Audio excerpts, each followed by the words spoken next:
Cocaine in my nose, got rose in my cup though. Started climbing my OG, got me locked in on cup though. Cocaine in my nose, got rose in my cup though. Started climbing my OG, got me locked in on cup though.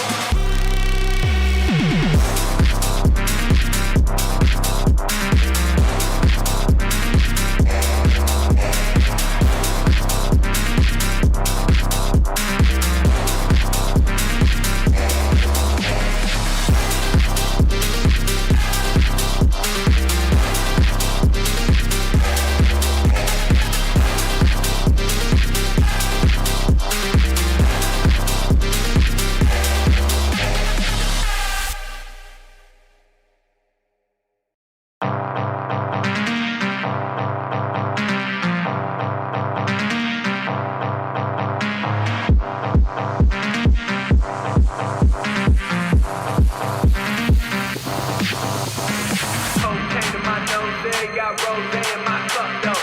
Started climbing my OG, got me locked in on cup though. Cocaine in my nose, got rose in my cup though.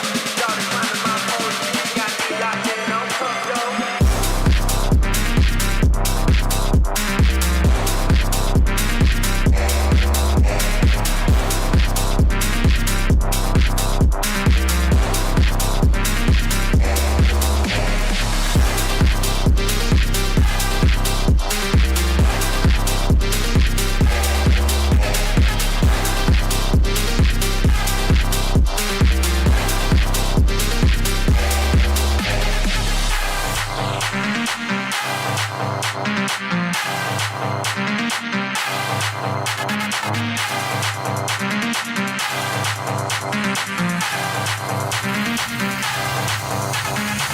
Cocaine in my nose, got rose in my cup though. Started climbing my OG, got me locked in on cup though. Cocaine in my nose, got rose in my cup though. Started climbing my OG, got me locked in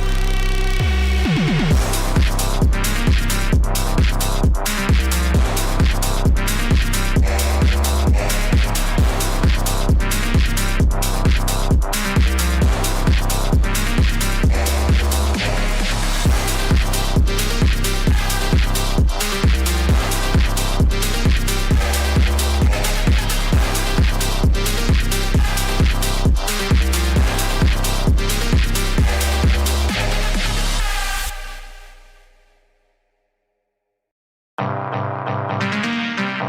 my nose, got rose in my cup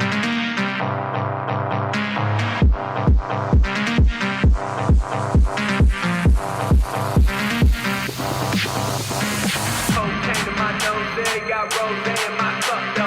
Started climbing my OG, got me locked in on cup though. Cocaine in my nose, got rose in my cup though.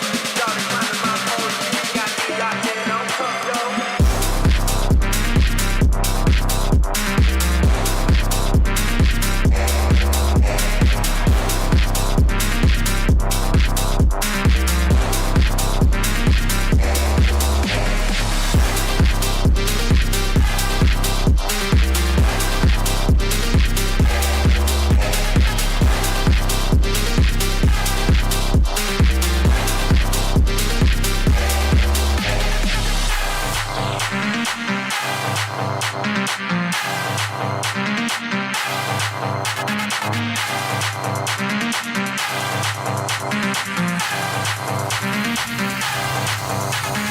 Cocaine in my nose, got rose in my cup though. Started climbing my OG, got me locked in on cup though. Cocaine in my nose, got rose in my cup though. Started climbing my OG, got me locked in on cup though.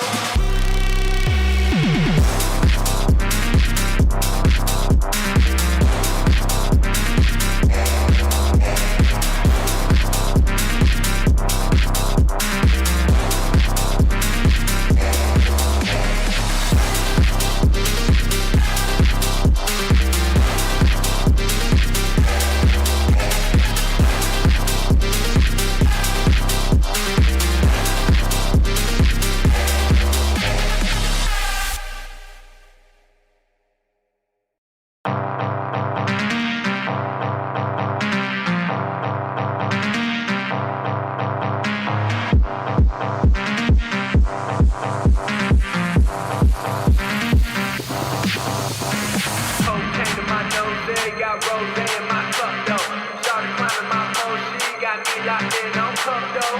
Cocaine in my nose, yeah, got rose in my cup though. Started climbing my pole, she got me locked in on cup though.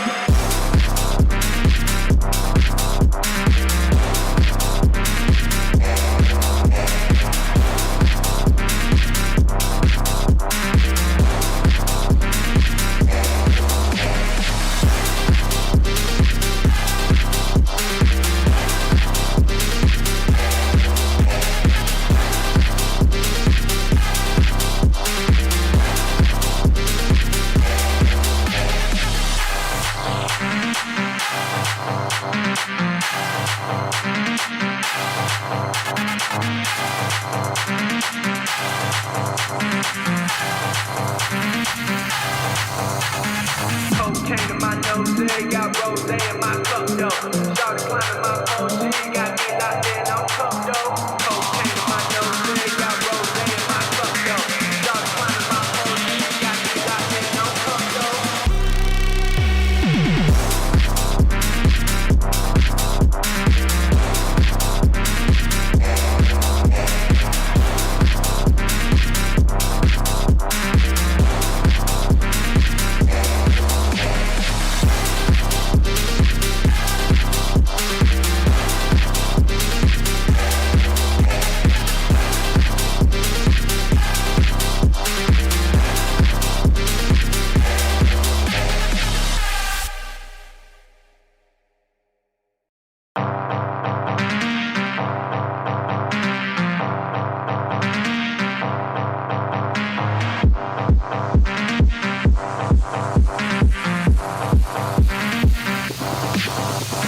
Started climbing my pole, she got me locked in on cup though.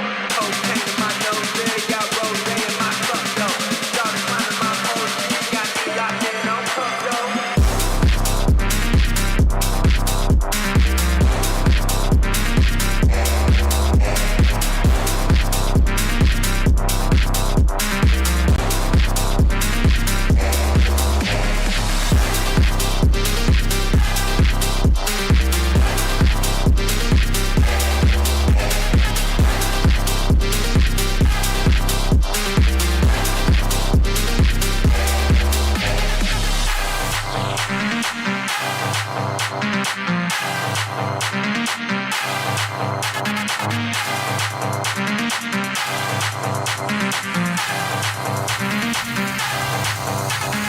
Cocaine in my nose, yeah, got rose in my cup though. Started climbing my pole, she got me locked in on cup though. Cocaine in my nose, yeah, got rose in my cup though. Started climbing my pole, she got me locked in on cup though.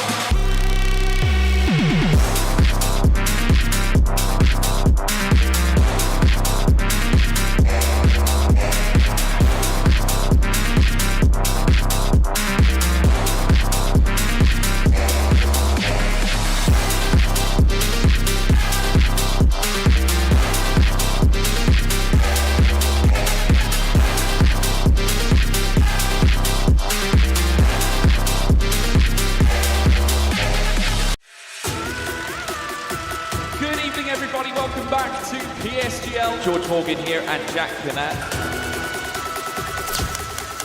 All the lights are currently lit here on track. And it is go, go, go!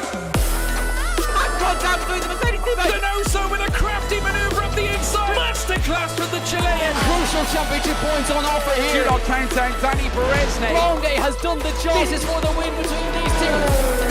Freddie Rasmussen wins the United States Grand Prix. Alfie Butcher win for the first time ever. Lucas Blakely takes the championship. It's Barry Borman. Jarno Opmeer is your champion.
Hello, ladies and gentlemen, and welcome to PSGL. And we are back for Formula 3 or F3 in this case, and we are on round 5. Round 5. Yes, round 5, and we're at the Hungary ring. And we have another packed grid, and of course, we have 2 commentators in the box. I am one of your commentators. I am Alex, also known as Deflink, and I'm joined to, I pointed the wrong way again, joined to that side of me, it is TK, or at They Call Me TK, now a tier 1 commentator as well. I mean, look at him. That man commentated PCF1 last night, but we're about to get a better race than PCF1. So if you thought PCF1 was good, just watch this one. Very, very true. Of course, these guys looking to make their mark on sim racing, especially in the Formula 1 atmosphere. And I tell you what, over the last 4 rounds of PCF3, we've seen some fantastic races, haven't we, Alex? We certainly have some spicy contests over the last 4 rounds, and it's going to be another spicy one today at the Hungary ring.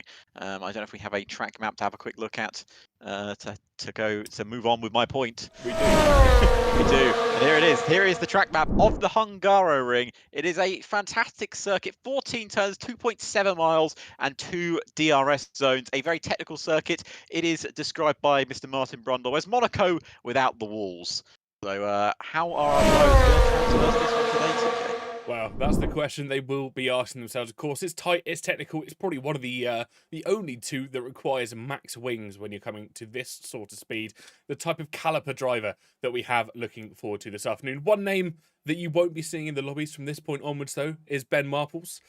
He has transcended the realms of Formula 3. He joins the F2 grid, which will be racing in about an hour's time. He's gone up in the world, as they say.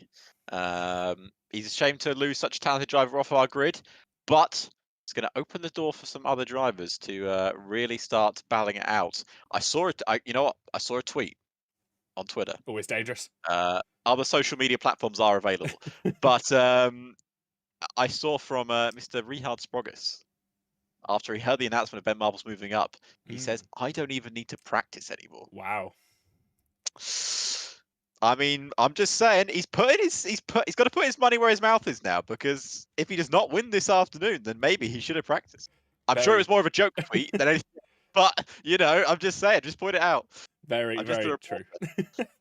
Should we go have a look at how our standings look now that Rihard, of course, making that bold statement? He's going to kill me for saying that. Well, he currently finds himself in P2 of the championship, 14 points behind where Ben Marples left us at the end of round number 4, of course, the Spanish Grand Prix. He secured P12 last time out, of course, getting pole position alongside that as well. So it was a race to forget for Rihard, but everyone else behind, Sixten Lindhart, Angelo, I'm going to not try and pronounce that last name because I will get it wrong. And Tony Hightaler as well, of course, the top leading reserve at the moment. He finds himself not on the grid either for this evening. So lots of position changes potentially about to come our drivers' ways, Alex. Yeah, very interesting considering we actually have 2 spots free. I'm surprised we don't have some of our reserves in. But anyway, maybe he's not available to race tonight. But a pretty much full grid again. 18 drivers once again. It's so good to see these guys be so passionate about the game. Did you have a full grid last night on PCF1? I assume you did. Yes, we did. It'd be a bit odd if you didn't have that. But was it a good race? I saw bits of it. Yeah, it was a fantastic race last night. Of course, the return of PCF1, the first time we've seen our drivers since 140 days.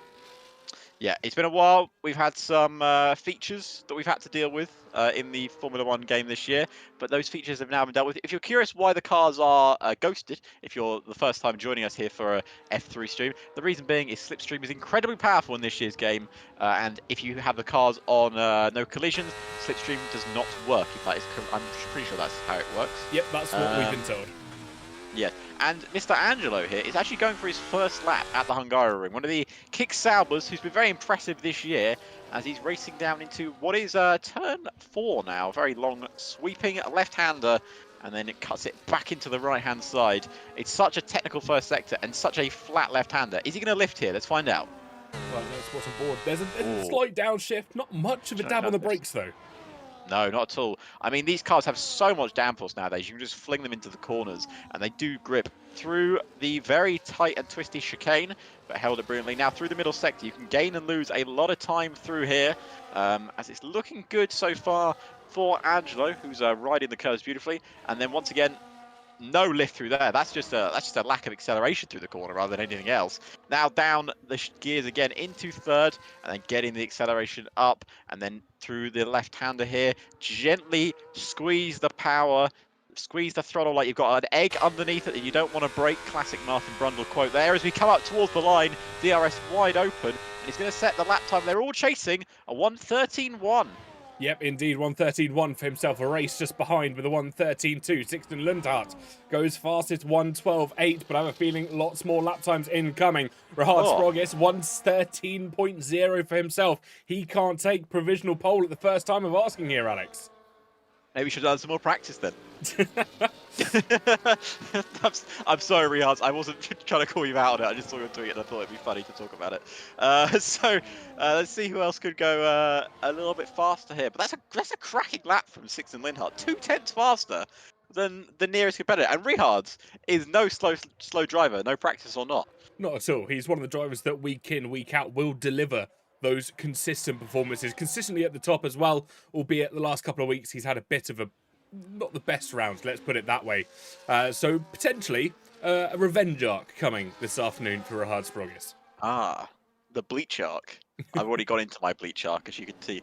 But yeah, no, I could see Rihard's definitely improving on his lap time there. But yeah, Lindhart laying down the gauntlet there with the 1:12.8. Lindhart, he's had a decent season, hasn't he? But he's not really had the luck in the races sometimes. Has he stood on the podium this year? I believe so. Yeah, he had a good couple of races. First two outings, he was up high in the points course. Last two races, 11th and 12th respectively. So not the way he would have wanted to go. Yeah, it's not been somewhat of a brilliant season so far for Lindhart, but definitely can bounce back with taking a pole position here. So remember, guys, in chat to tell us who your predictions for pole is going to be. There's still 13 minutes on the clock, so a bit of early prediction. I've gone early here today, but see what you guys think in chat. And also, it's lovely weather here in Hungary. Not in the UK right now. It's been raining the last few hours, so I don't know if it's been raining with you, TK, but it's been raining for me. It's been trying to rain most of the afternoon. Unfortunately, hasn't managed to break the concealment quite yet, and I'm really hoping it does.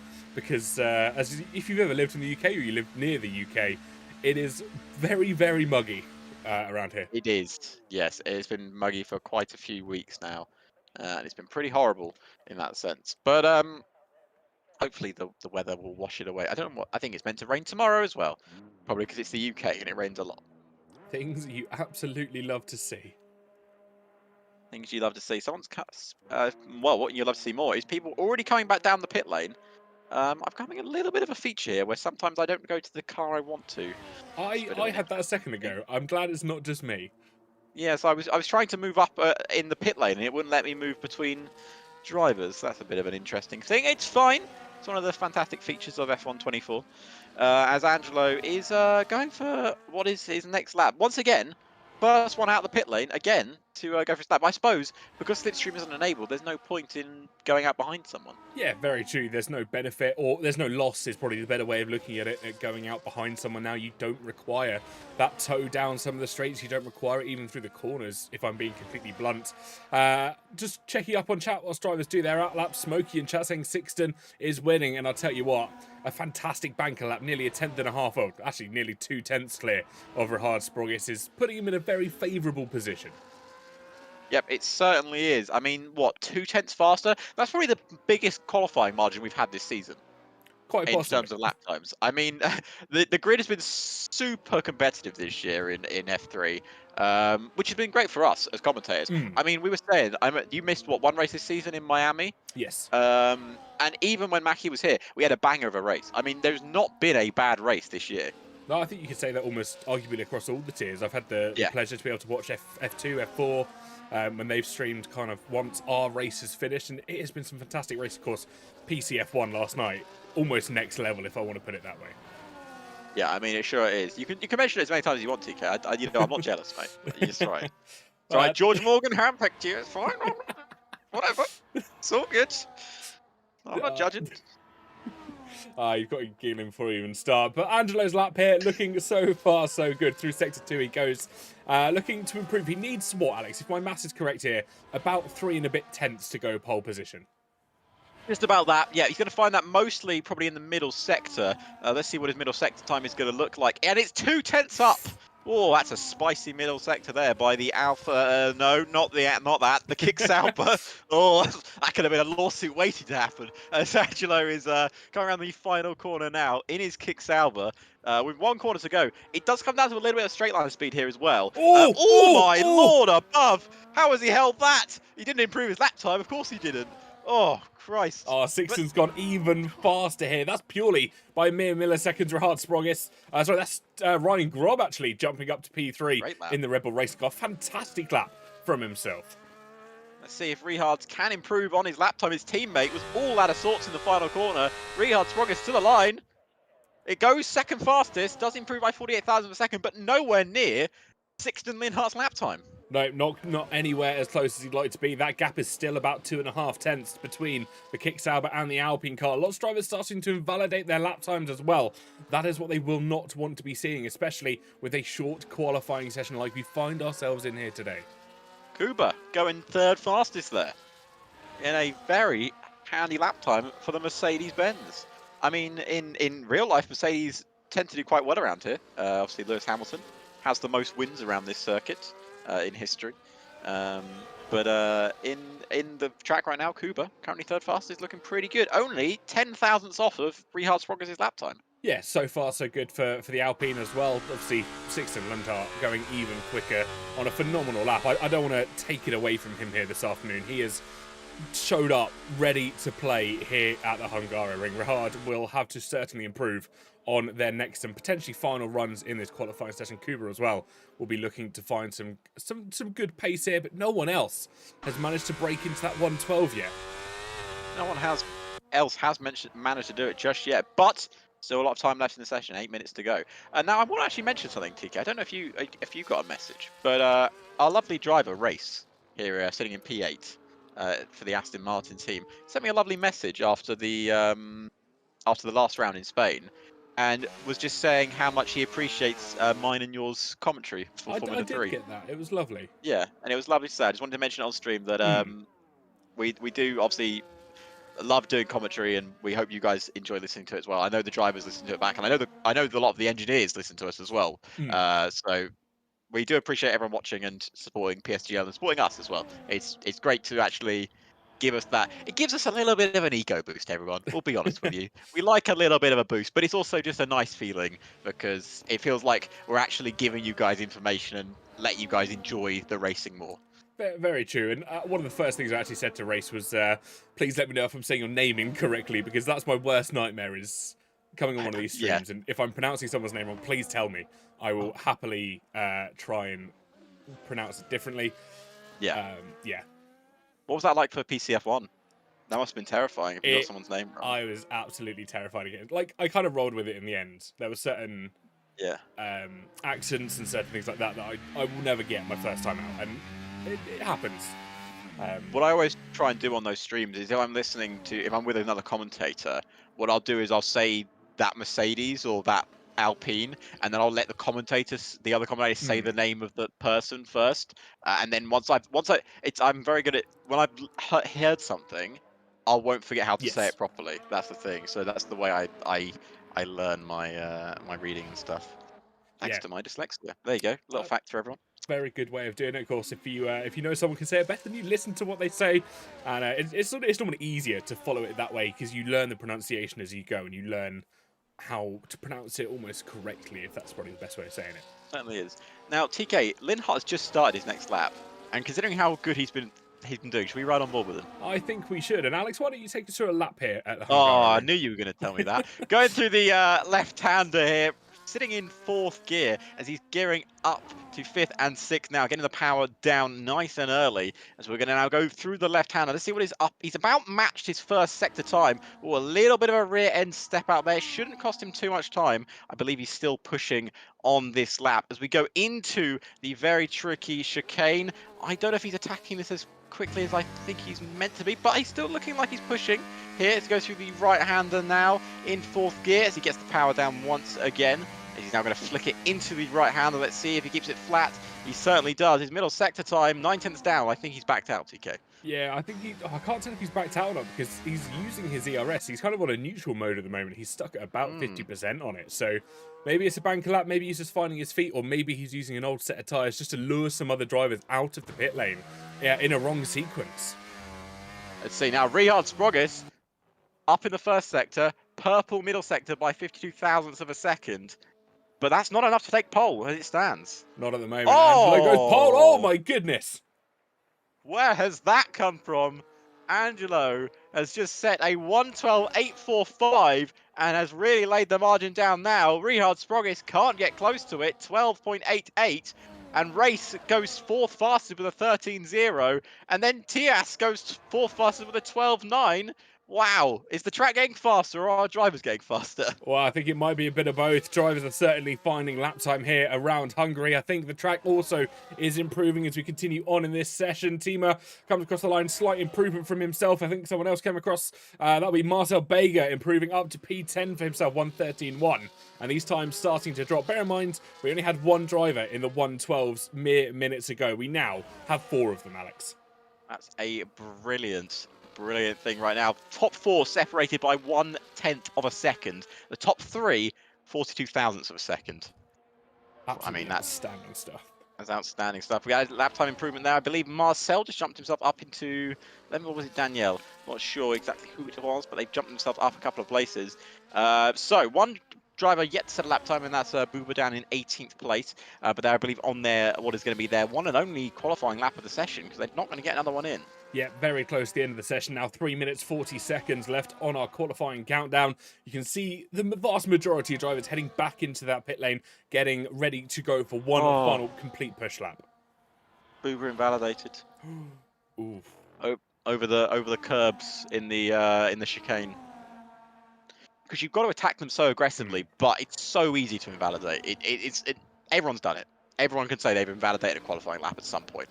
And it's that mix of attacking them with maximum effort, maximum attack mode in a way, but you don't want to invalidate, you don't want to spin either, and you've got to be really careful. It's a balance between the two things. How much can you risk on your hot laps? How much actually can you afford to lose?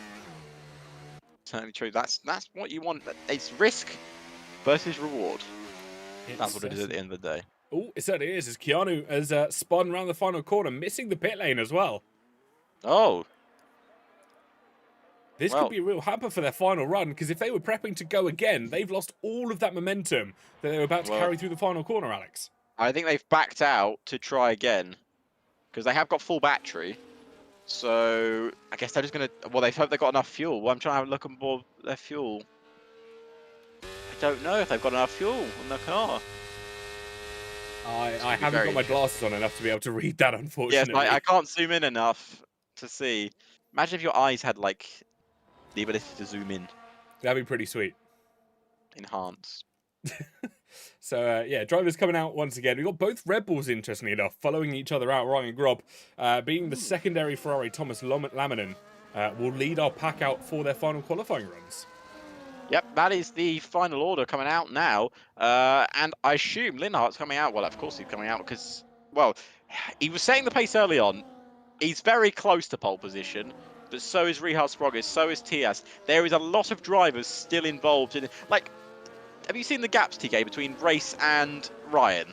They're all in the 1:13.0s, and they're all about in the 58s, 48s, 43s, 24s. That's mental how close they all are. Yeah, outstandingly close, because all on 1:13.0s, and there is still room for improvement here. Of course, the track is probably at its peak right about now. A couple of drivers being let through. I think Keanu actually might have gone through. He's just taken advantage of that ghosting operation. He wants his tyres up to temperature.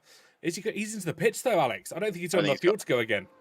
No, I don't think he's got enough fuel, so that'll be best of 9th place for him here, as Ryan Grob is going to be our first man to start a lap time here in the final lap of the session, as we are now into the dying stages of a Q3, of a short qualifying here, as Ryan Grob enables the second dosage of DRS, currently sitting in 8th place, needs to jump himself up into what would be the top 4, as it's really, you know what? There's not a lot of places you can gain time around here, TK. It's very much a driver's circuit. Very much so. You've got to be so consistent in the corners, but you've got to attack them, especially this left-hander.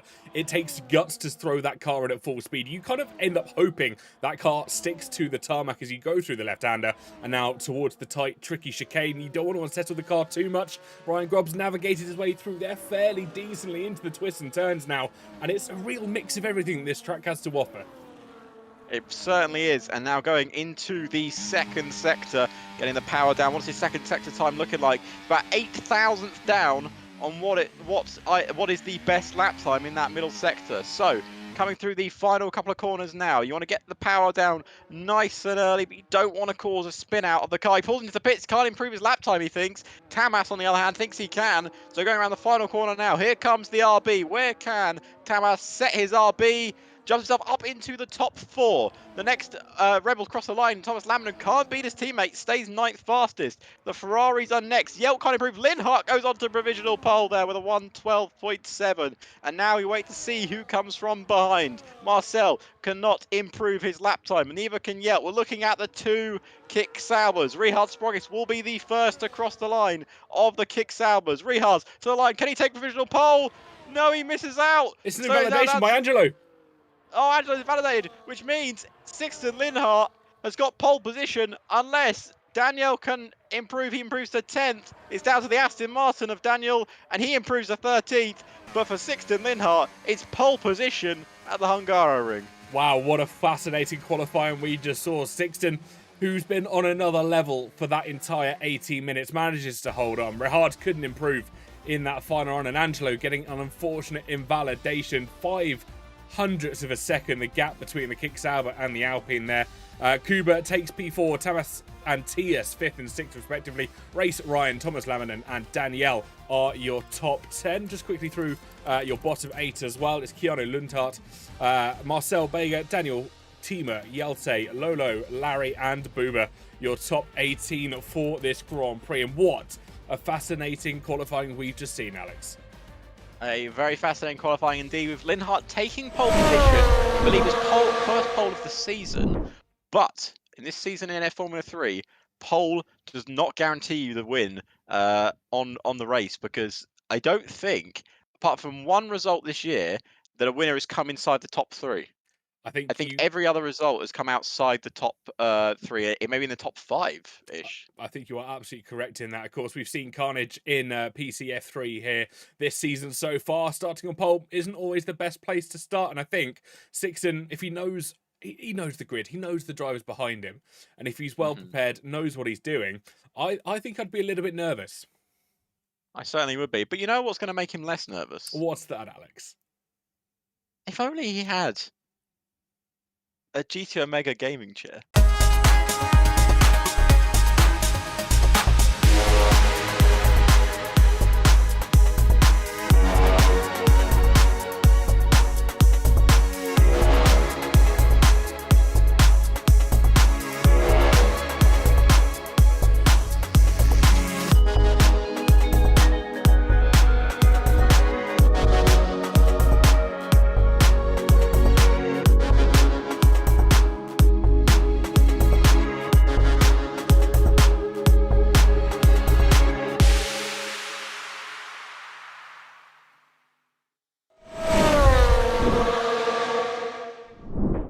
Wow.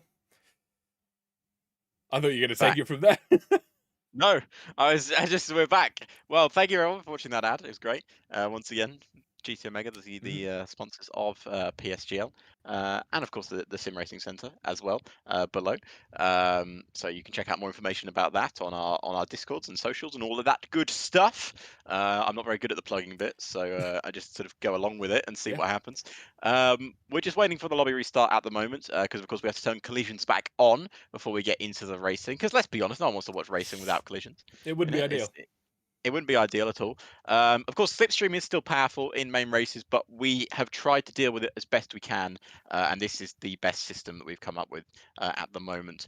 But yeah, I'm really looking forward to this Hungaroring. Now, we both agreed at the start of the stream before we went on air that we are not a massive fan of the Hungaroring in real life or sim racing. But I wasn't a massive fan of the Spanish Grand Prix, and that Very true. delivered. It did. So I think this one is going to be very strategic at the end of the day. That's what I think it's going to be. Because to be honest with you, in real life, obviously I know real life race is about 70 odd laps. We usually see 2 stops, but I've seen 2 stops around here before, even in a shorter race, because the wear on the tyres is horrendous around here. Yeah, absolutely correct. It will be a difficult afternoon for their race engineers, prepping, planning, trying to deal with what could potentially be the unexpected here in Hungary. And of course, we've seen it mirrored in real life, what we've kind of just tried to explain. Sometimes that 2-stop strategy, if we see maybe a safety car, if we sometimes see even the tyres dropping off more than we'd consider to be normal, that 2-stop strategy is really going to be up there. It certainly is. Well, let's find out what's going to happen. Now, of course, the other thing that's going to happen is it's random weather once again. We are not sticking with what the weather was at the restart. So, could be a little bit of rain on the horizon. We don't know, to be honest with you. Do they have to stick with the same setups? I assume they don't. I do not know. That's probably a question for Connor if he's still in chat. That's in Connor, the if you're in rulebook chat, that we generally let us know. sometimes read. I mean, I've skimmed it. I've skimmed it. Yeah. I've skimmed it. Yeah. Rulebooks are just guidelines.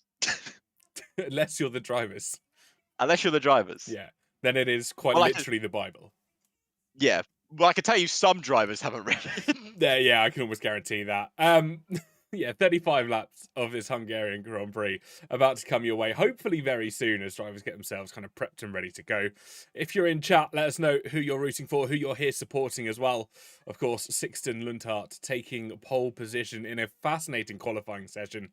It's going to be interesting. People have quali and race setups. Admire comes into the chat to say.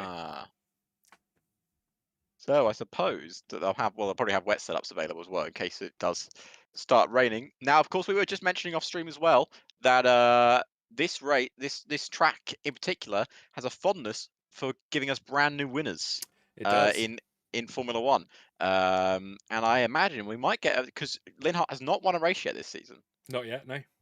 So maybe this is his chance to pick up the win, or maybe we're going to see some carnage. We've seen carnage at the Hungaroring before. Little bit of rain, little bit of sprinkle. You never know. Is red flags on? I think they are. Let's have a quick check very briefly. Let's have a quick look, because otherwise this does not. They're off.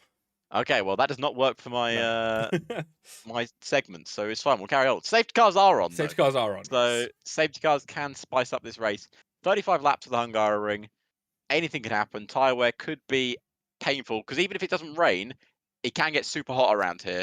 And that could definitely wear your tyres out as well. It'd be interesting to see what people are starting on. I assume it's going to be hards. Yeah, I think that'll be kind of the go-to strategy for 90% of our drivers. They know what they're doing. They've experienced this all before, and of course their engineers will have run test after test after test to try and get the optimal tyres for their strategy this afternoon. I wonder, though, if we'll see anyone gamble on the 2-stop strategy straight off the bat, run those soft tyres. Because we saw it weeks in, weeks out, and the soft tyre does get you a fantastic advantage off the race start. I want to see it. I do. I do want to see it. I mean, you know, I'm a sucker for a 2-stop. I love a 2-stop strategy. But it isn't the fastest in this era of Formula One, unfortunately. As much as I wish it was, it's not the ideal strategy, because unfortunately we only have one tyre developer and they make their tyres the hardest possible. Not naming any names at all. Not at all. I mean, I wish they'd bring back refueling, make that a real challenge again, because that brought such a level of unexpectancy to so many strategies that it was almost unmatched in today. We're now at a point in safety in Formula One where they surely can make it safer to refuel the cars during the thing. Obviously, I know it was a safety concern, but surely there is an option nowadays for stuff like that. Because we were watching a couple of like 2006 races, and you know, coming in for a pit stop, refueling, getting new tyres, and then going out again was fantastic. But it really was. We don't run Formula One. No, we don't. I think we'd be pretty terrible at it, if I do say so myself. No street circuits. No street circuits. That is what we enforce. George Morgan coming in chat saying Rihards is the guy. And I'll tell you what, if you look at seasons, well, results gone by, first couple of rounds of the season, that was almost a surefire bet. Yeah, he just something's happened. I don't know what's exactly happened. Just kind of dropped off towards me. You know what actually happened? He started qualifying better. Yeah. Which meant he couldn't win races, because no one in the top 3 can win races this year.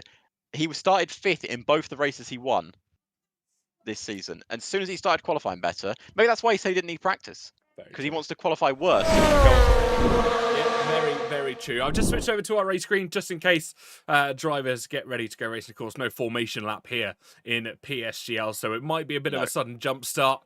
But just talking about tyres and strategy here, Alex, we can. I miss having the engineers and all the pit crew just sat in the pit lane during this period, waiting, effectively T-posing sometimes.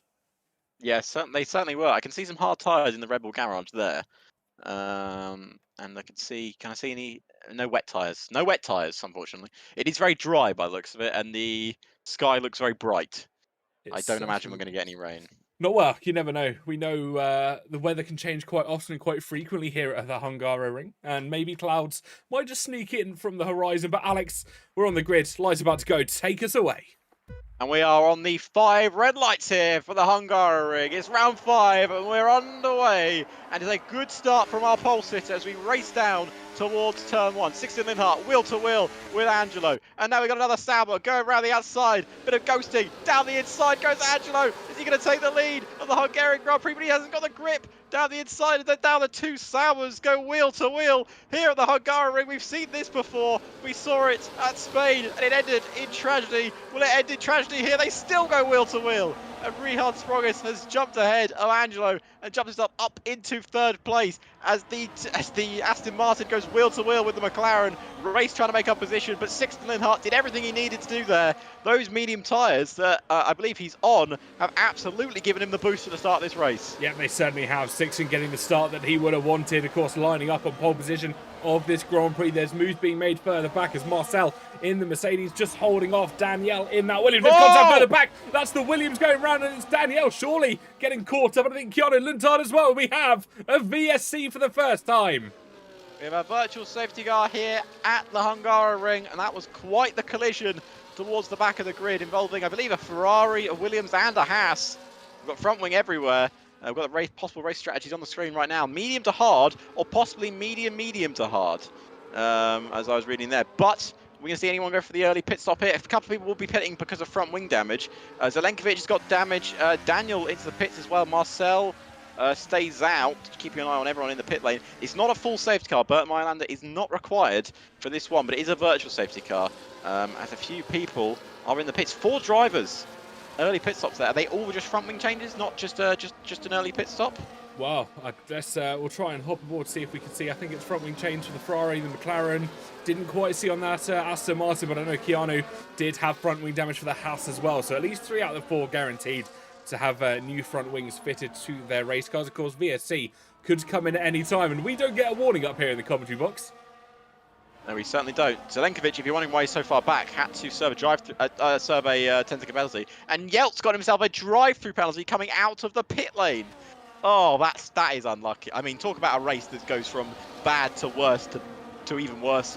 Yeah, I couldn't imagine it going any worse for the Ferrari this time out. Of course, he actually span in turn 1 as well, as he was trying to slam on the brakes to avoid that delta. Nonetheless, he falls foul of those speed infringements we find ourselves under during that VSC period. But the lead of the race still under tight contention, as Sixten Linhart trying to hold off Richard Sprogis and Angelo. The Kick-Sauber pairing have looked strong all season. But if you cast your mind back a week, Alex, if you remember what happened between the 2 teammates, could we see history repeating itself once again? Well, not 1, but 2 collisions during the Spanish Grand Prix basically cost them both big points in the end. And it could have gone, well, cost one of the big points, that's for sure.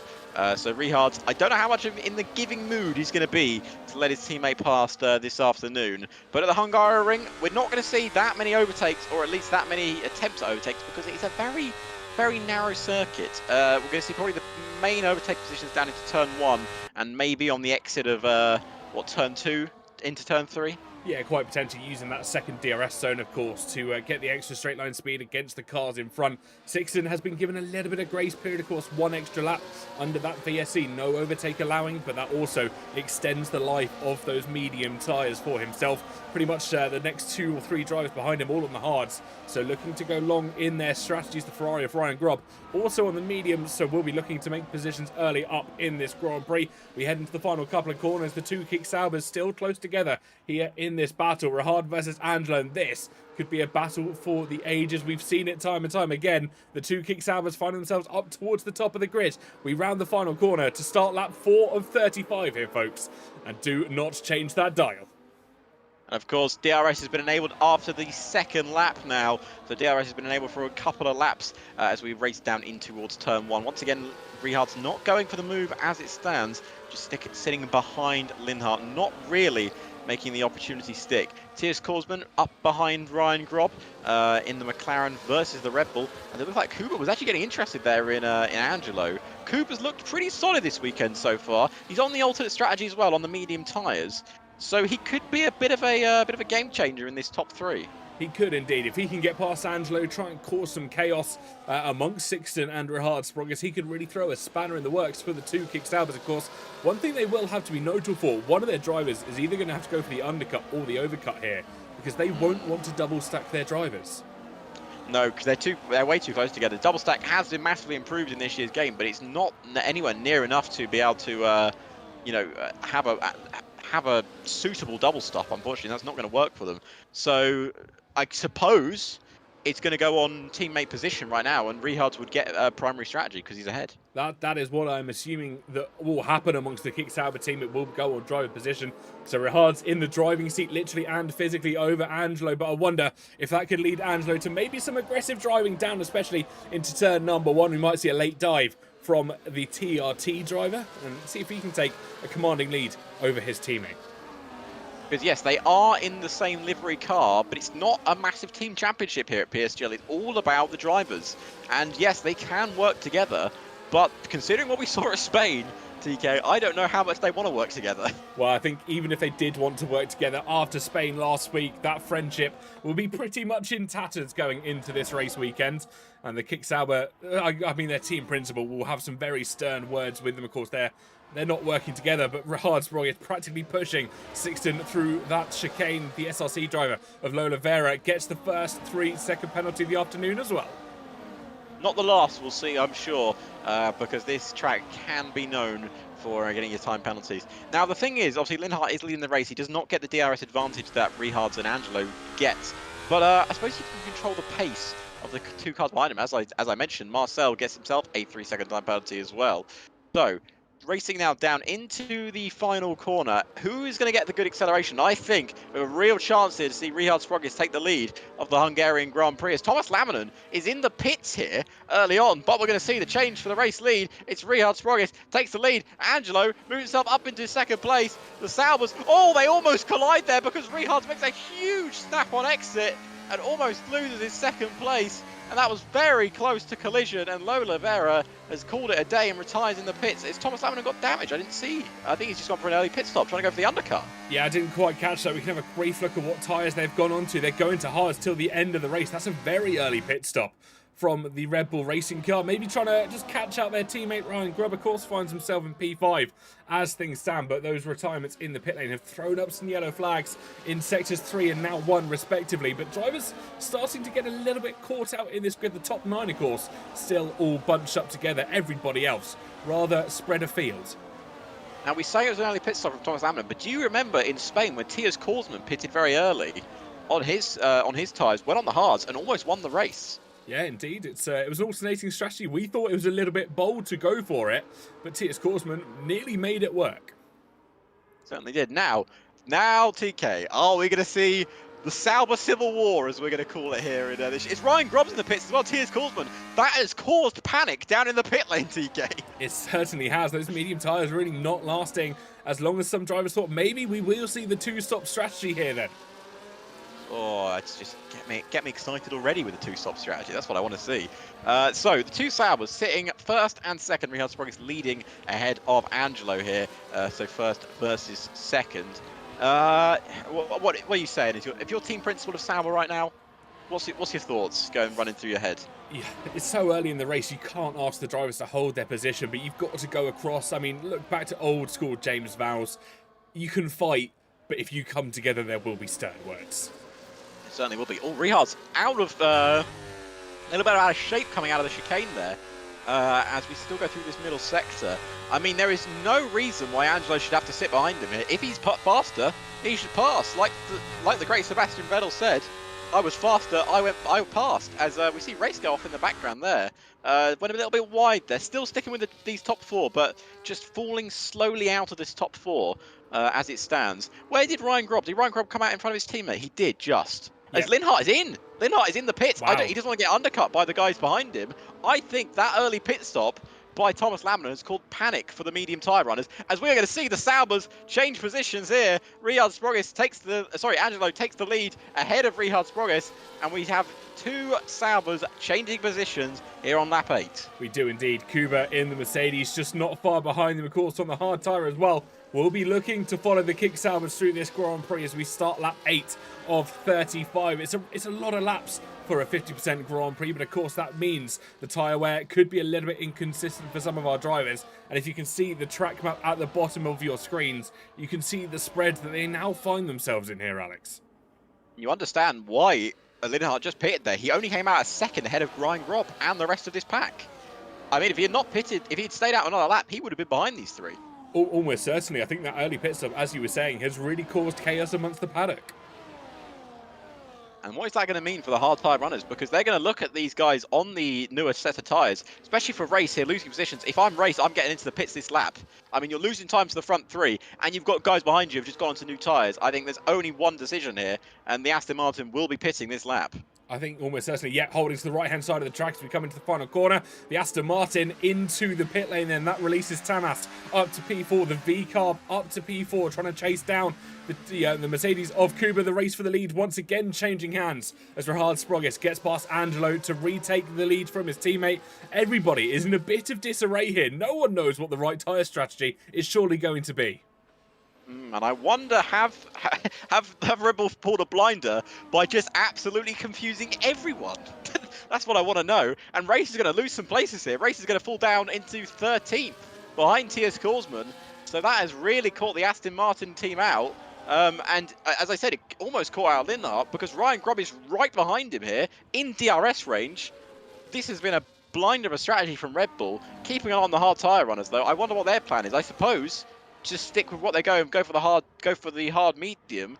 But I wonder if we're going to see another pit stop from the hard tyre runners. Well, potentially, of course, if the mediums are only going 8 laps for some of our drivers, we almost certainly will see a two pit stop strategy here.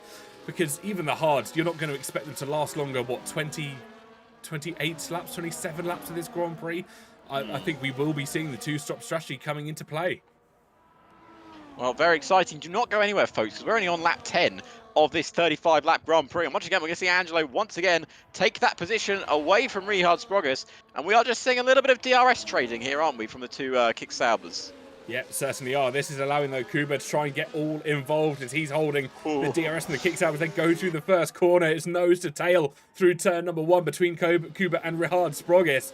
And it couldn't be any closer at the moment. I think the Saubers could become a bit concerned. Yeah, it certainly did. And I think Kuba is in a prime position here to really get involved in this fight. So we're also keeping an eye on Sixth and Linhart as well. Ryan Grob, T.S. Korsman once again. Maybe he said, I think he said last week he wasn't very confident around this circuit, if I remember correctly. But let's see what he can do this afternoon.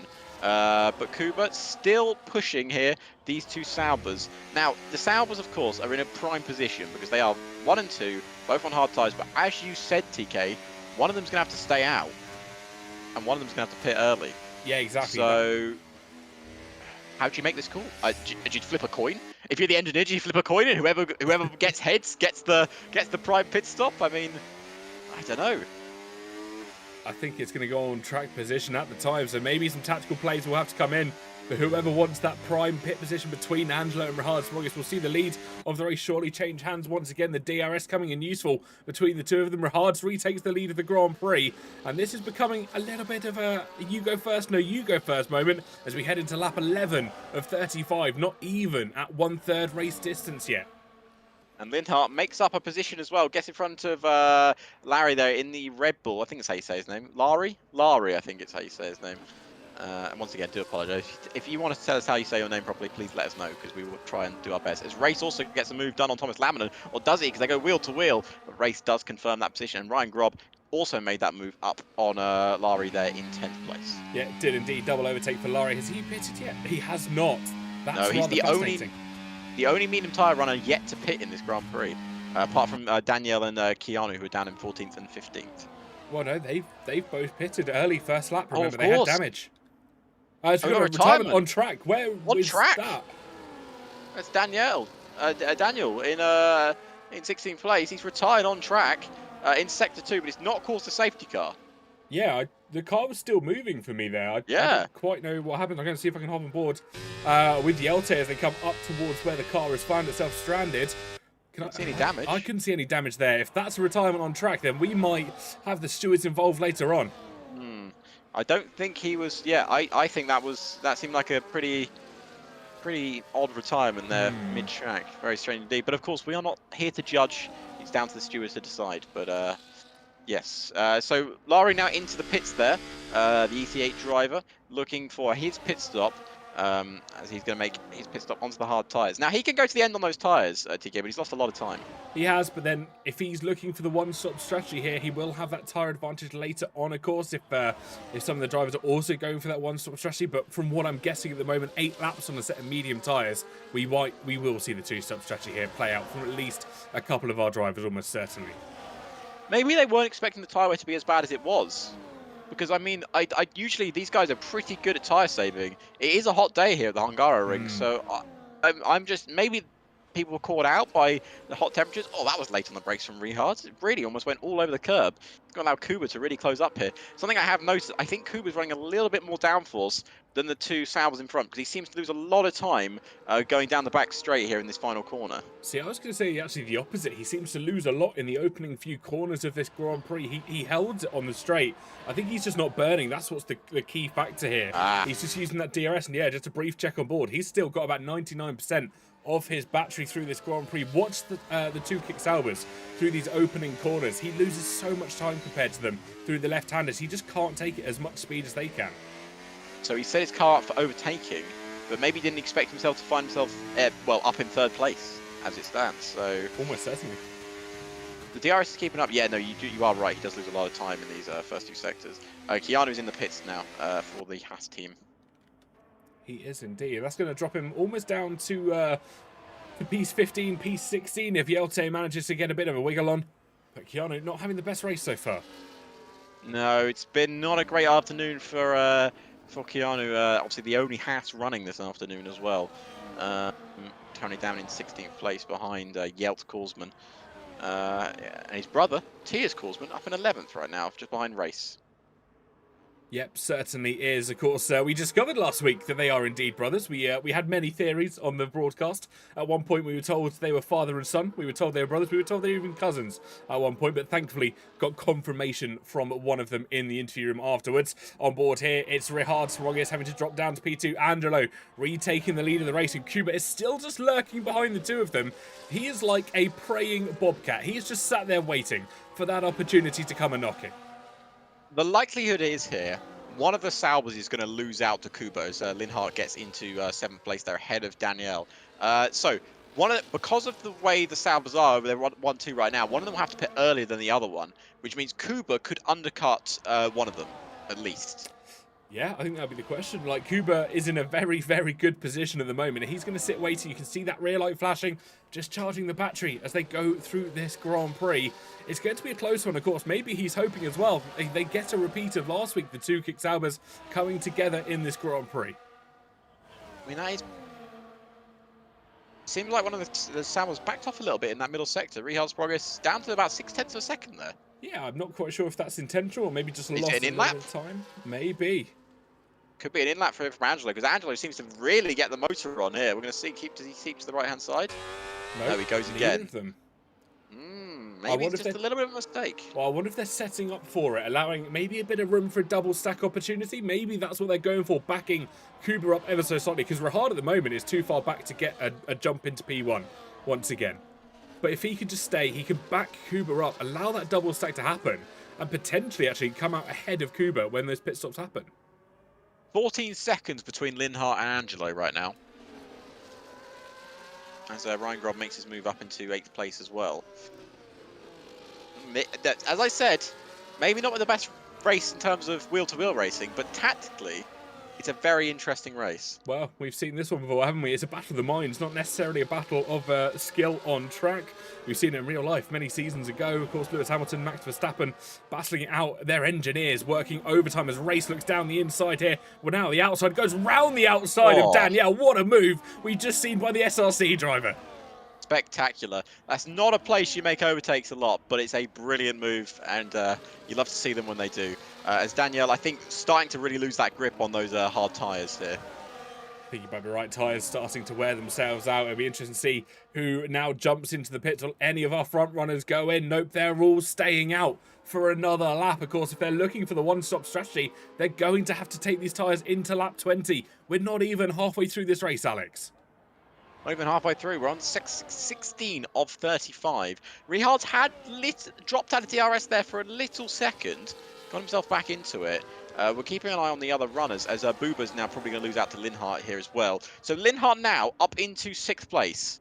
He is. As he chases down, as Race also gets... Oh, Rice gets in front of Ryan Grob. That's a big move for him. He moves himself up into what is essentially net P2. Yeah, fantastic move by Race there. We saw him hang one round the outside of that left-hander, a move where you almost never see two cars go side by side. He was very lucky to actually have Danielle back out of that move. Otherwise, it could have been a bit dramatic, one car into the wall almost certainly. But Race starting to find some pace here on the hard tyre. Lap 16 of 35. As we've previously said, halfway is fast approaching our drivers. The tactical battles that are happening amongst the engineers will start to come into fruition in the coming laps. If we could hear their radio calls, that'd be awesome. We could hear their radios chatting to each other. But I imagine it's going to be somewhere along the lines of, I'm not sure what the plan is here. But yeah, I don't know. This is going to be crazy towards the end of this race. I mean, Sixton's closing in very rapidly. Race seems to have found some magical pace on those hard tyres. He's on the youngest set of hard tyres in that chasing pack. But this is going to be really, really interesting. And will the Saubers coexist here? Oh, huge mistake from Rihard there. Absolutely Tokyo drifting through the final corner. So the first corner, sorry. Yeah, those tyres may be starting to give up on him. We're literally at half race distance now. Once they find themselves halfway through the next lap actually, will be half race distance here in this Grand Prix. And I wonder if the strategy just isn't holding up as much as they would have liked. The drivers behind are starting to catch, as you've previously mentioned, Sixton and Linhart. Now at 8.1 seconds gap up towards Thomas and, of course, Marcel acting as buffers to these front three. They will catch them eventually, though, at this rate. This is my thoughts now. Are they... How long can they really commit on these tyres? Because is there a thought of, if the guys behind are thinking about a two-stop, do we just commit until they pit again? Like... Almost potentially. Because they have track position right now. They have no reason to give up track position because Sixton is still 7 seconds behind. So I just wonder if they know the guys behind are committing to a two-stop strategy. You know, they're either waiting to see if that's going to happen, or they're going to pull the trigger. Yeah. I don't know. I think you might be right. Of course, Sixton and Linhart at the moment, 7.5 seconds off. Kuba looks for a move here because Rihard had lost DRS to his teammate in front, and there was almost a moment there where the Kick Sauber domination was almost shattered. And he's going to look round the outside here. He's going to force his way around the outside. Is he going to run Rihard's a little bit wide? Is he going to think about a move coming up towards turn 5? And I don't think so. But Rihard Sprague is under real pressure here from Kuba, who's drove a fantastic Grand Prix so far in that Mercedes-Benz. As he continues his pushing charge. Tamas have also moved himself up into P4. But yeah, I honestly think the engineers have said to the leaders, just see what the other guys do. As Zelenkovic retires in the pits, that's not going to be a safety car. Maybe they're waiting on a safety car. Maybe as well. That would be a fantastic strategy to play off for our drivers as well. And don't forget, if you want to get an upgrade to your cockpit as well, PSGL will get you 5% off at GT Omega, or type !GT Omega in chat. I don't know how this one is going to end, TK, and that is thrilling. I really don't. To know. I thought Riyadh was pulling in there. I thought still staying out. Yeah, they're definitely going for the one stop here. They are committing to. They have to. Well, Gibson in chat, 7-lap-old mediums are slower than 18-lap-old hards. Wow. Wow. Oh, Cooper's but no, going who for was it. someone who's not slower is Cooper, who takes second place by 3 halves, but he locks up. He makes a huge mistake on exit, and we're going to see the two cars go wheel to wheel. Sauber on the outside, Mercedes on the inside, but the Mercedes confirms his position, or does he? Because he has a little bit of a lock-up, and Rihard sticks his nose in it, but he can't stick it enough. Cooper takes second place. Wow, what racing we've just seen between the two of them. It was fair, but it was so close together. That was almost a track limits warning as well for Kuba through that left-hander. We said he's not set up for the corners. We said he is so built for straight line speed here, and I wonder how patient Rihard Sprogis is going to be as they find their way through this Grand Prix. He's better in the corners. We've seen that over 19 laps of racing the Kick Sauber. I don't think he'll be patient with the Mercedes in front of him. Can't be patient. Kuba really opening up the gap now. Let's see if he can do it down the main straight. Now, what will the decision be here? Oh, so late on the brakes there for Rihard Sprogis. Almost went straight into the back of the Mercedes. Lost him a little bit of time, but he's gained it back in the corners. As you say, TK, the Mercedes... Oh! Rihard's almost losing the rear end, and he decided that's pit time. I think that's a very smart decision by Rihard Sprogis, almost losing it through the final corner. Those tyres have definitely said goodbye, and interestingly enough, the other Mercedes of Marcel Biga comes into the pit lane as well, so the two leaders, the Kick Sauber and the Mercedes, have their teammates in the pits at the same time. Linhart jumps himself back up into fourth. Where is Rihard Sprogis going to drop himself down to? Let's find out as T.S. Korsman gets in front of Buber as well. So Rihard Sprogis coming down the pit lane now. Thomas Laminen coming out in front of him. Where is the other ones? Is Danielle going to get in front of them as well? But Danielle's still yet to pit in this Grand Prix. Rihard Sprogis has come out in 10th place. Oh, it's going to be a fight back towards the top now. And as you said, Boba now trying to chase down T.S. Korsman for P7. Race, though, can we just talk about him for a brief moment in time? He's up 2 positions from where he once started. He's having a blinder of a Grand Prix. Certainly is. Up in P5 with a nice little gap behind him on Ryan Grob. Sixten Linhart continues his charge up the field. Tamas sitting in a lovely 3rd place at the moment for RB, followed by Kuba in the Mercedes and then Angelo.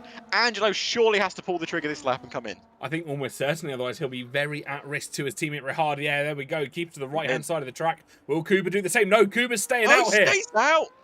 Kuba stays out. Well, and Tamas is in. Is that a mistake from Kuba? I guess we'll wait and see how long is he willing to go on these set of hards. I mean, if they're feeling good, they are feeling good. Well, let's keep an eye on Angelo's pit stop here. So Angelo goes onto the medium tyres.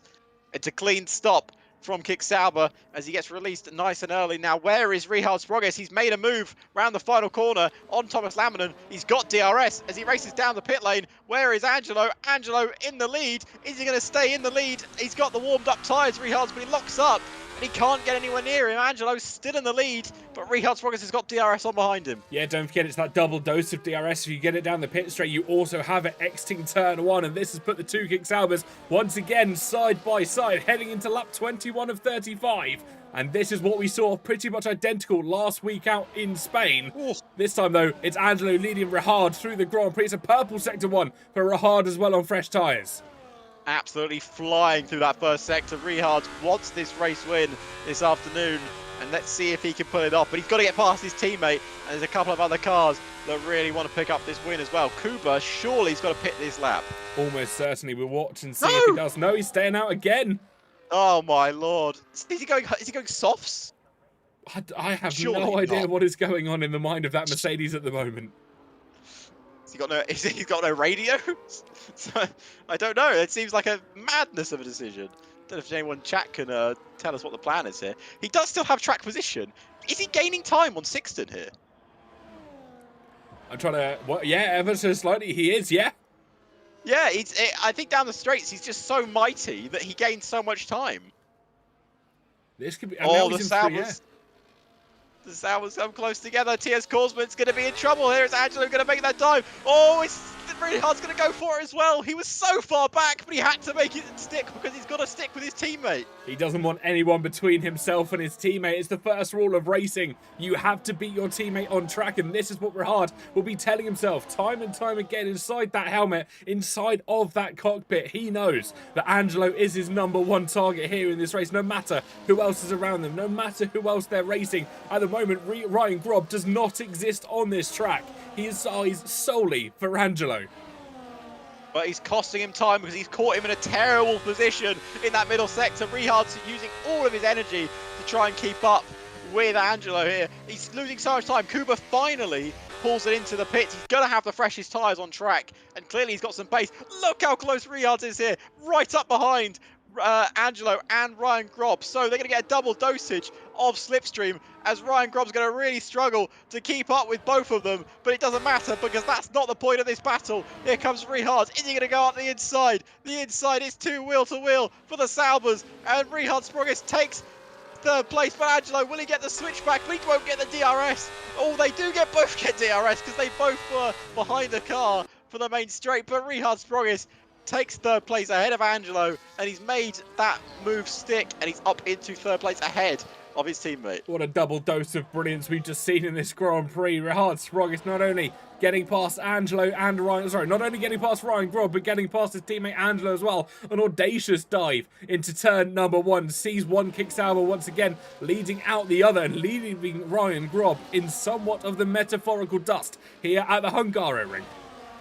Now, Kuba is coming out of the pits. He's out of the pits on fresh medium tyres, the freshest tyres on this Grand Prix circuit, and he's caught two cars that right now are struggling for pace. Tamas, who was doing really well on those two-lap old medium tyres, and Thomas Laminen up in 8th place. He's on hard. Oh, around the outside goes Tamas. What a move that was. You don't see overtakes there, and that was bold. It was brave. It was absolutely brilliant from the RB to take the sister car away from that position, and Laminen unfortunately dropping like a stone. Angelo makes another move, and Kuba is going to make that move stick surely on the Red Bull here, or is he? He might be a bit too far back, you know, or is he going to send it down the inside? And on those new tyres, he makes it work, and he's up into 9th place. Yeah, but if he couldn't do it, then absolutely no one could. Kuba sending a fantastic move down the inside of Thomas Laminen. Boba further back, getting past Larry Tolke for P11. So drivers still making moves left, right and centre here in this Grand Prix. Interestingly enough, the two kick Saubers have caught up to race for P2 in this Grand Prix. Sixten Longhart still 3.3 seconds up the road, but the two kick Saubers in prime position here at the moment to get both of them on this podium. They certainly are, and unfortunately for Race, he's in a different race to these kick Saubers at the moment. He is going to really struggle to keep both of them behind, and now up the inside goes Angelo. Is he going to brake later? No, he doesn't need to, because he knows he's got the DRS zone coming up. He does indeed. It will be the rear wing opening that will help him get past this Aston Martin. He now goes over the trigger point for that drag reduction system. The Aston Martin could be a little bit helpless. It's almost a guaranteed overtake for Angelo, but Rehard Sprogis, we've seen him do it once before. Will he follow his teammate through? Round the outside now goes Angelo on Race. Will Rehard Sprogis follow him through? Almost certainly. To the inside he moves, dives down the inside of the Aston Martin, losing 2 positions here. And he's up into 3rd place. Rehard's Angelo up into 2nd as they now look to charge down Sixten Linhart, who I think has confirmed himself for the 1 stop now. I think almost certainly it's a little bit too late in the race, but Angelo and Rehard are catching him hand over fist. They've caught nearly 7/10 of a second in the last few corners. Of course, that DRS zone really helping them out, but the Alpine could be a bit of a sitting duck if he doesn't get a shift on. I mean, he's surely going to just struggle now to keep up position, right? I mean, I can't see him holding these two back. But what was that challenge? Did you say, what, 20-lap-old hards are faster than 8-lap-old mediums? Yeah, according to Will Gibson. I mean, I trust that man's insight. I do indeed. But it'll be interesting to see how long those mediums hold off for. Of course, they've gone on rather early, considering how early we saw some of the medium runners pit the start of this Grand Prix. What are we talking, lap 8, lap 9? We're not even that far from the end of the Grand Prix yet. This is going to be a, I was going to say tetchy, but that's not really the word, is it? It is going to be a tetchy end to the race. I'll give you that. It's going to be a tetchy end. It's going to be a tetchy end, everyone. That's one for your English dictionary you can put in. Kuba now closing down his teammate and Tias Korsman. Going to be a double overtake for the Mercedes here.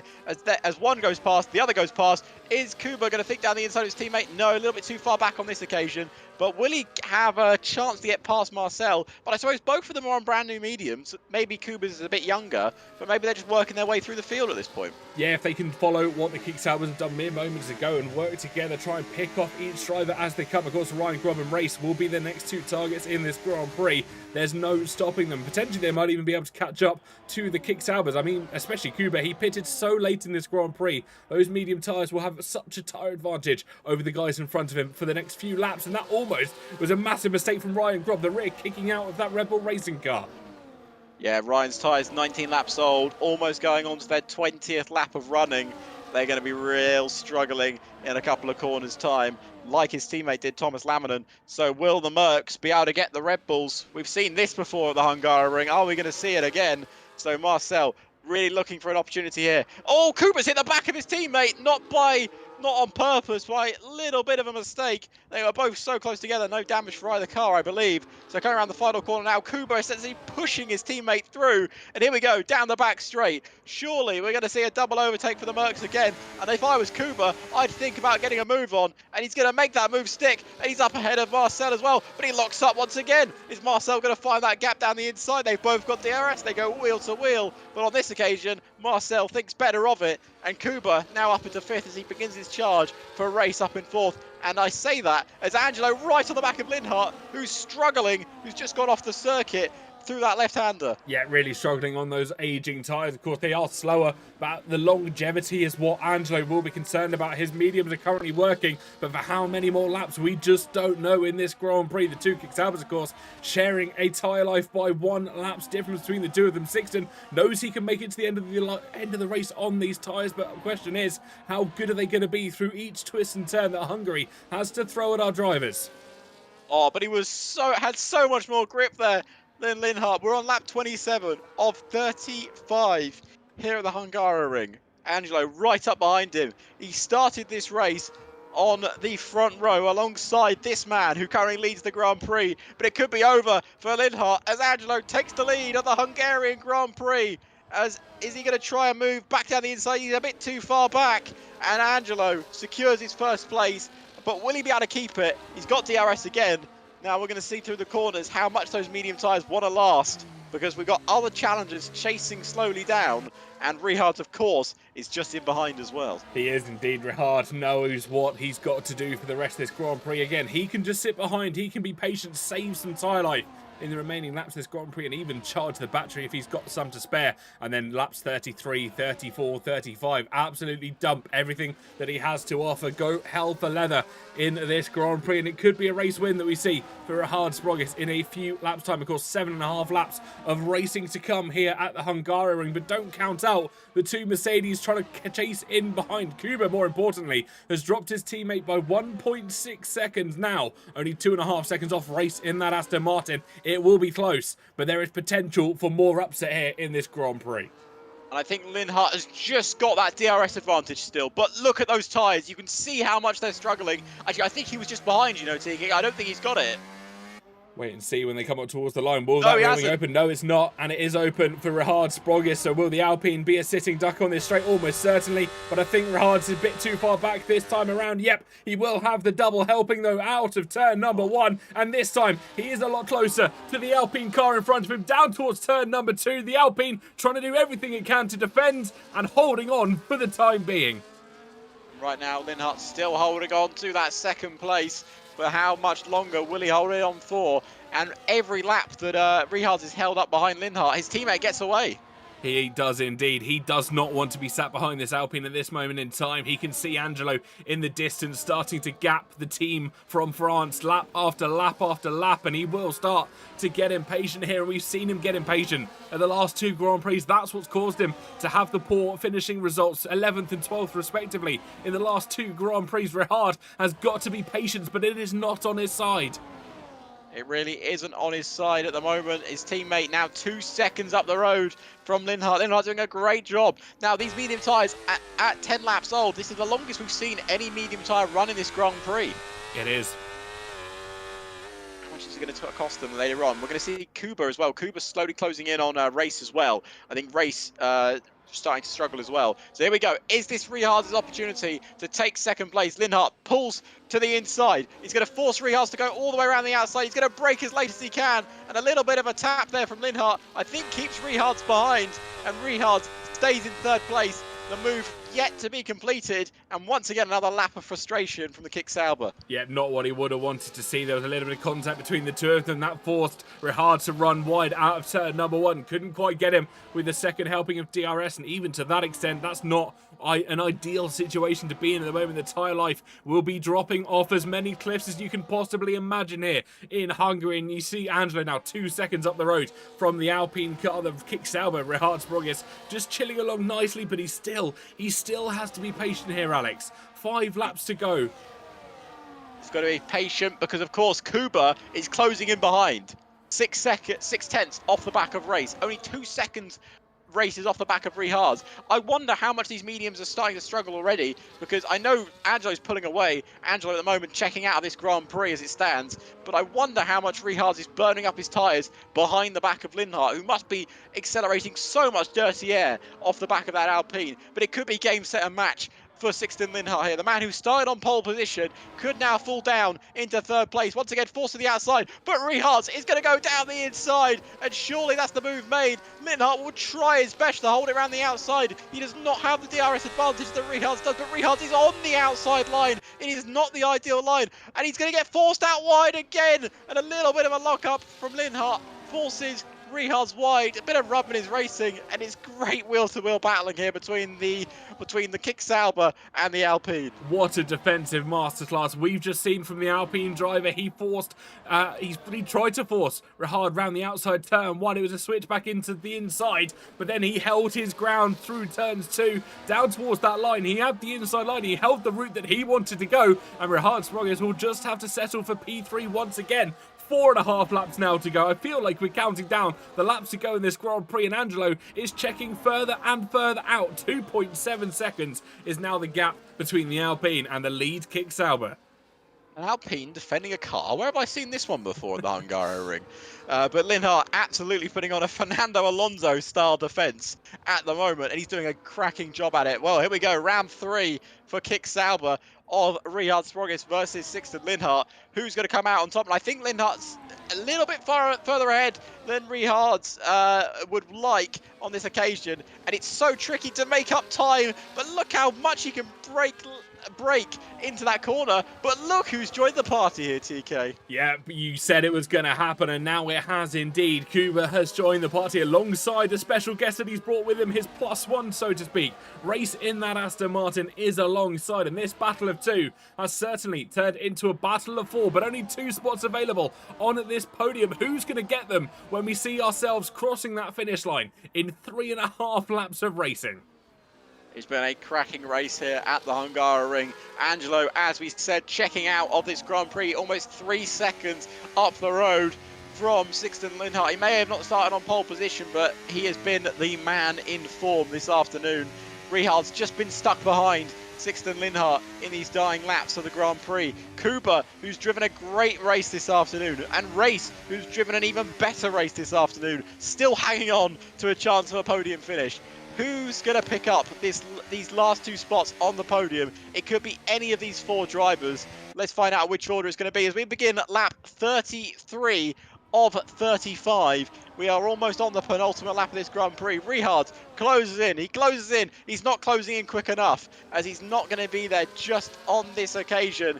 As once again, we get the second dosage of DRS on board with Rihard, but he's not going to be enough to close him in. And I wonder how much those mediums are starting to struggle, because Kuba is right there. He's right on the rear end. Yep, Kuba's so much fresher on his tyre rubber as well. Don't forget that Mercedes will be absolutely pivotal in these closing laps. Rihard has had his opportunity time and time again. He couldn't dispatch the Alpine that stands in front of him, and now he stands the one that could be overtaken by the Mercedes of Kuba. He's been coming in quick. He knows how fast he is on the fresh set of rubbers, and now Kuba's time is now to get up to P2, but once again, he still has to be patient. 1 more lap, and that's when you try and make that move. If you go too early, you surely will be a sitting duck on the start-finish straight of this Grand Prix. We're about to start lap 34 of 35, the penultimate lap of this Grand Prix. Sixten still holding P2. Rihard will take P3, and then new guests to the party, Kuba and Race. The Mercedes and the Aston Martin alike will battle it out to the end of this Grand Prix. So we're on the penultimate lap now. 34, Angelo begins us on lap 34. And look how close Kuba is here. Kuba dumping his battery. He thinks he can get a chance here on Rihard Sprogis for third place. He's going to go to the inside. He's going to break as late as he wants. And Rihard's forced out wide. He has a huge lock-up in turn 1. And Kuba has taken third place away from Rihard Sprogis. And Sprogis cannot have anyone but himself to blame. He had the opportunities to take that second place. And he's fallen now down into fourth behind the Mercedes with 1 lap to go. He has indeed. The Mercedes on fire metaphorically here in this Grand Prix, and the next target that stands in front of him will surely be the Alpine of Sixten Lundgaard. Rihard Sprogis will be angry in that cockpit, and what you've got to not do is drive angry. He's got race behind him as well, who's had a fantastic Grand Prix thus far. Of course, he's on the hard tyre and will be looking to go longer as that medium tyre continues to decay in this race. But Kuba in effectively prime position to take P2 of this race as we head on to the final lap of the Grand Prix. The hairpin just ahead of them, but the Mercedes looking very racy indeed. Will go through the left and through the right, and that DRS will once again come to the aid of Kuba, surely now to get the overtake on Sixten Lundgaard around the right-hander to start lap 35 and 35. Angelo in the Kick-Sauber definitely checked out. 3 seconds is now the advantage, but it's do or die. It's now or never for the Mercedes driver of Kuba. DRS active. It's a weave to the outside of the track by the Alpine driver Sixten Lundgaard. He moves to the outside. The Mercedes trying to go around the outside here. We've seen this time and time again. The DRS is so nice they had to do it twice, and Kuba up to P2 in this Grand Prix. There's no response from Sixten Lundgaard, and the Mercedes, after a fascinating opening stint, a long first stint, gets the medium tyre and gets the move done.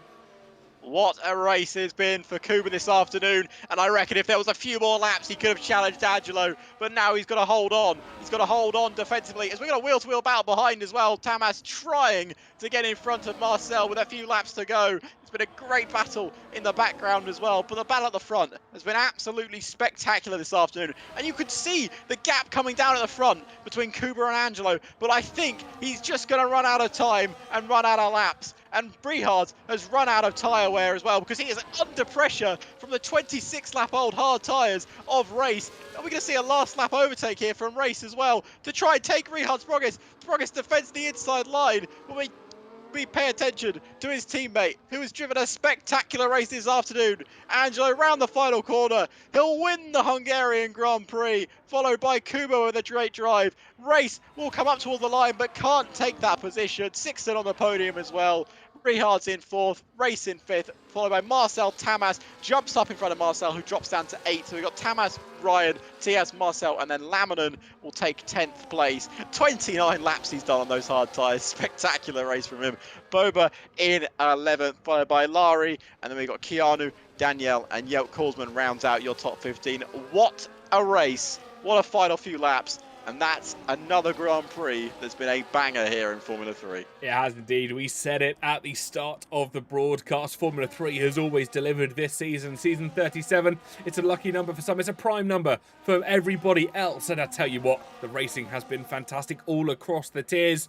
And it is Angelo that takes the win here. Kuba, with a comeback drive of the century, will take P2. Sixten Lundgaard, who's managed to become the tyre whisperer this afternoon, will hold P3 after pipping out Rihard Sprogis lap after lap. The Alpine had every single answer the time the Kick-Sauber came calling, but the other Kick-Sauber, Angelo D'Ortenzio, which I've probably pronounced wrong now that I've tried it, will take the lead, will take the race victory here in Hungary. Well, the game has given driver of the day to Buba. We'll go through that in a minute, but we can check the podium celebrations. It's another win for the Kick-Sauber and for that man once again, Mr. Angelo. What a win, 2nd to 1st, and that's a Grand Prix to be proud of for the man from Italy. It certainly is indeed. The Italian on the top step of the podium, the Polish man in the Mercedes P2, and then the Danish of Sixten Lundgaard finds himself in P3. Rihard Sprogis P4, of course, getting the fastest lap of the Grand Prix, 1:14.938. Race will be P5, Tamas P6, Ryan Grob P7, P8, Tias Korsman P9, Marcel, and P10, Thomas Laminen. P11 downwards is Boba, Larry, Danielle, Keanu, Jelte, Tima, Daniel, and Lola. Of course, the bottom 3 DNFing from this race. But boy, oh boy, oh boy, we have seen a fantastic one here, Alex. You probably know. I probably know your answer, TK. But who's your driver of the day, mate? Oh, it's a difficult one Yeah. because you've had the fantastic attack masterclass by Angelo. He was so quick.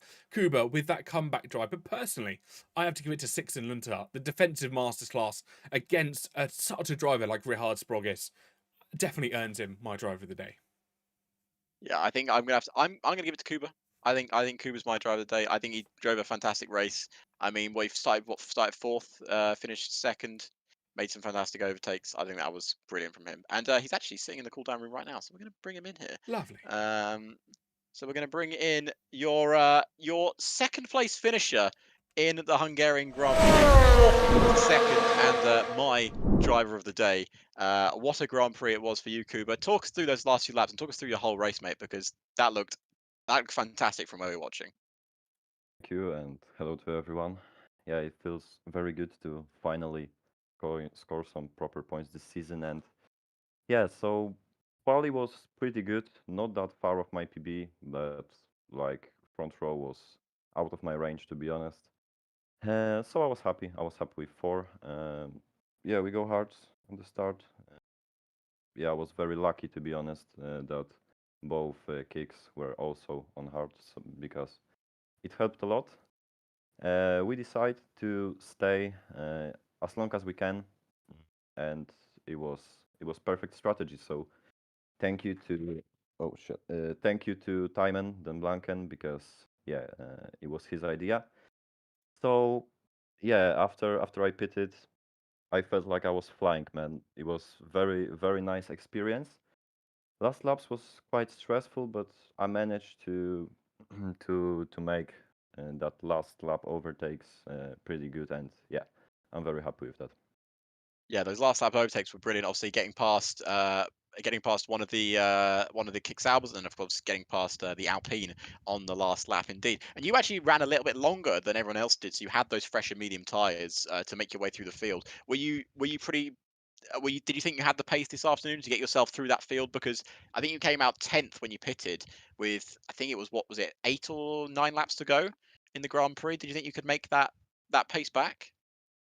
So I was quite confident going into this race. Like I knew that Hungary is a very good track for me, but actually I was not expecting to finish that high. I was rather like maybe P5, maybe P4, but when I passed Jesus, who I Raz, yeah, Raz. Yeah.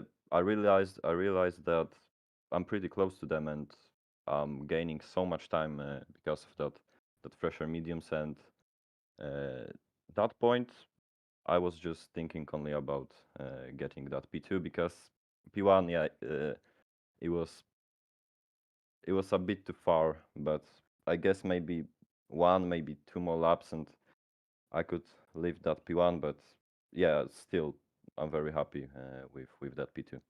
Yeah, I honestly think me and TK was in the box from watching prospect. I think one more lap, you probably would have had him because those mediums dropped off like a cliff at the end of the race. They were really struggling. But congratulations on your P2, mate. Great drive. Obviously, my driver of the day. TK didn't think it was driver of the day worthy, so it's all good. But having a look at the calendar, we go to Japan next Thursday. A very different circuit to the Hungaroring, but are you looking forward to Japan? It's a driver's favorite. Actually, I'm not gonna take a part in next round because I'm going on a short, short holidays in beautiful Polish city of Gdańsk.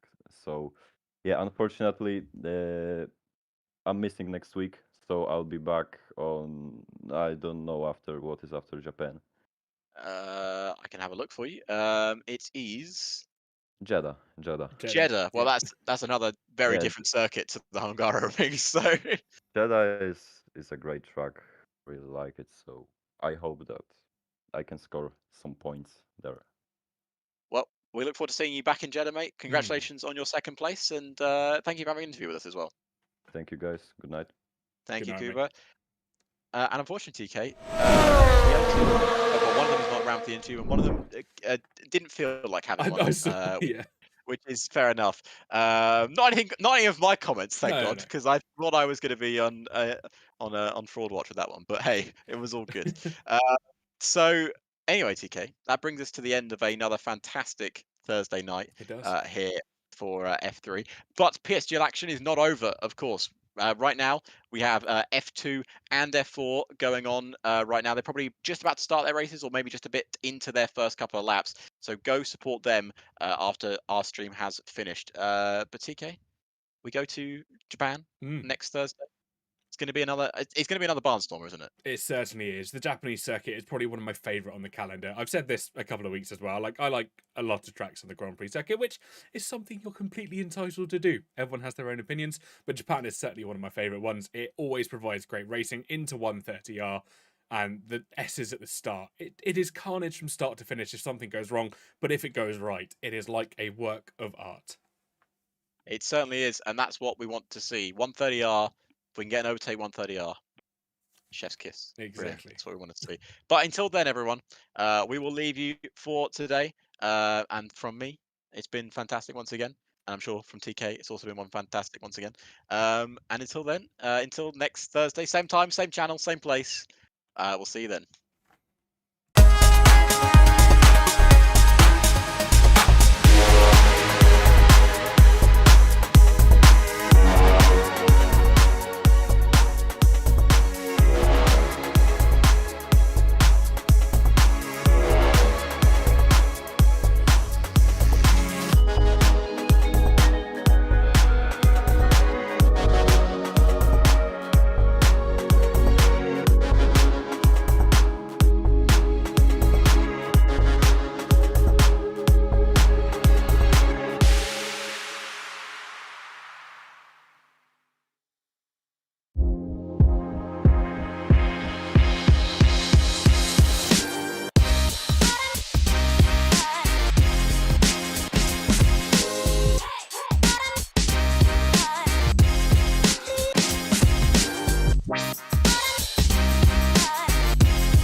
Cocaine in my nose, got rose